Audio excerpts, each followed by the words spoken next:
Pourquoi est-ce que moi, je suis sauvé par la mort d'un homme il y a 2000 ans? Il y a Socrate qui est mort il y a 2000 ans, de manière très sainte. Il y a Gandhi, il y a Martin Luther King, il y en a plein qui sont morts. Il y a des saints, des justes, qui sont morts et personne n'a jamais prétendu que ça les avait sauvés.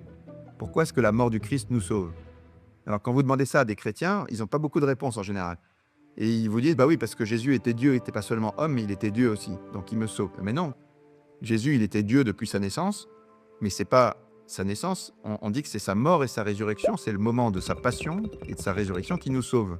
Alors qu'est-ce que ça veut dire? Comment ça marche? En fait, quand Moïse rencontre Dieu sur le mont Sinaï, il lui dit, quel est le chemin vers toi? Qu'est-ce qu'il faut faire? Et Dieu répond, Dieu donne une loi avec des commandements, il donne un seul chemin, une seule loi, parce que Dieu peut pas, il n'est pas de 10 manières différentes, il y a une seule loi, et il dit voilà, fais ça, et tu seras saint, comme moi je suis saint. Si tu veux mériter le ciel, si tu veux monter, si tu veux être digne de moi, il y a une loi que tu dois respecter.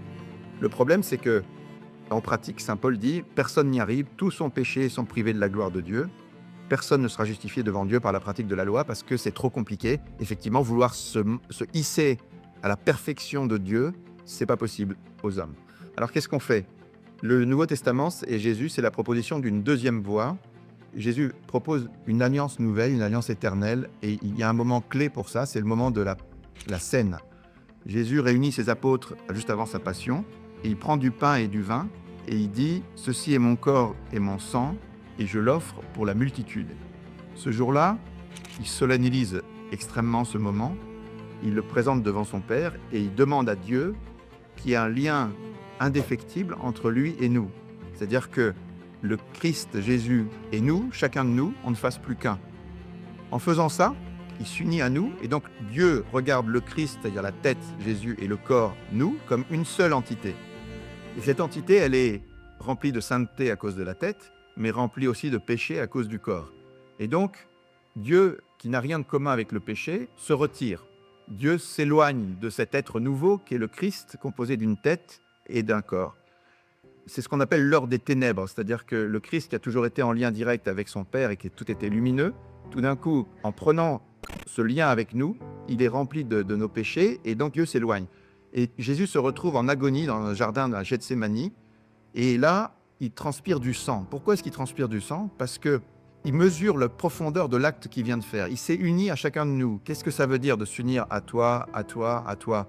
Ça veut dire que j'accepte d'être un avec toi. Donc ça veut dire que le péché que tu as fait, je le pardonne et je m'unis à ça. C'est très important. Jésus dit oui à chacun de nous au cours de cette nuit. Et en faisant ça, il dit oui, mais en même temps, comme il est très clairvoyant, il voit l'horreur de tout ça, la bassesse, la boue que constitue ce péché. Et il en souffre infiniment et il entre en agonie. Donc le Christ a souffert une pression extraordinaire sans que personne l'ait touché. Il était déjà en agonie en train de mourir à cause de nos péchés.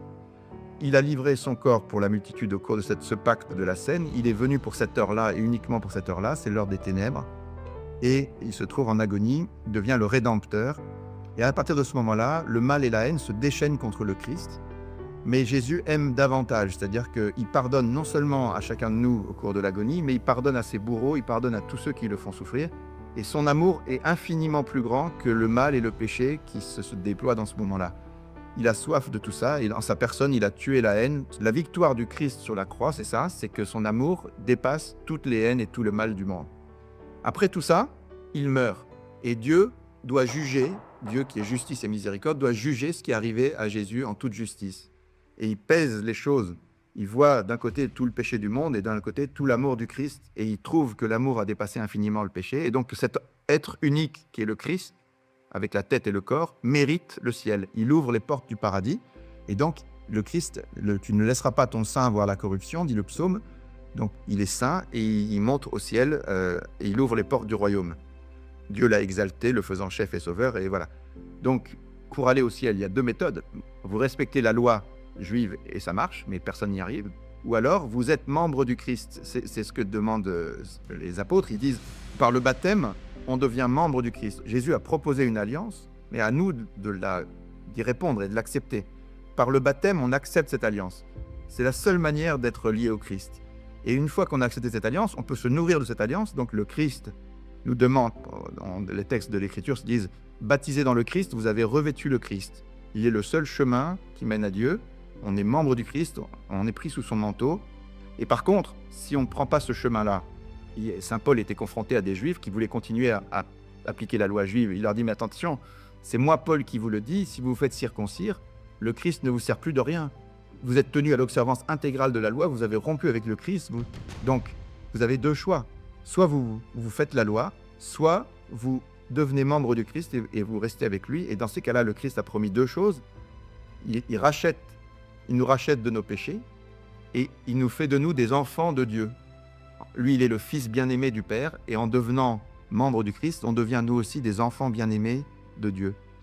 Donc, quand les apôtres, on leur dit « mais qu'est-ce qu'il faut faire ?» Ils répondent « faites-vous baptiser, vous deviendrez membre du Christ, vous êtes plongés dans sa mort et sa résurrection. » Et le moment le plus important de la vie chrétienne, après le baptême, c'est la messe, parce qu'à la messe, on vient prendre le corps et le sang du Christ pour être unis à lui.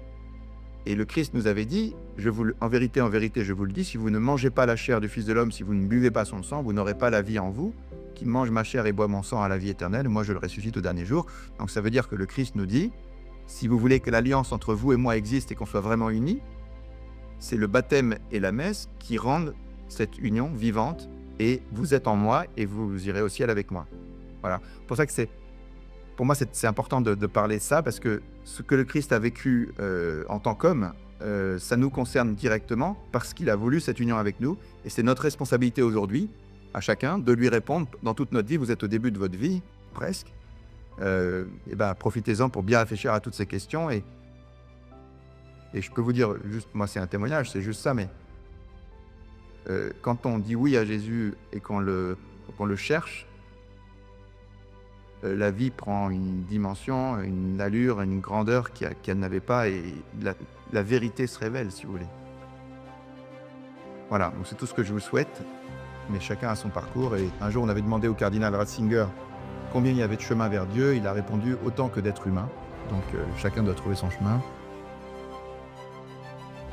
Mais je pense qu'en vous tournant vers Jésus, vous ne vous tromperez pas.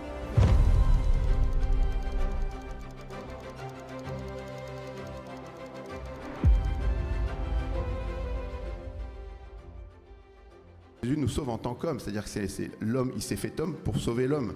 Il assume l'humanité, il s'est uni en tant qu'homme à tous les hommes, et c'est cet être-là qui est le Christ, composé d'une tête et de membres, qui est sauvé, qui mérite le ciel et qui nous conduit au paradis. C'est pas parce qu'il est Dieu qui sauve les hommes. Les pères de l'Église disaient que ne peut être sauvé que ce qui est assumé.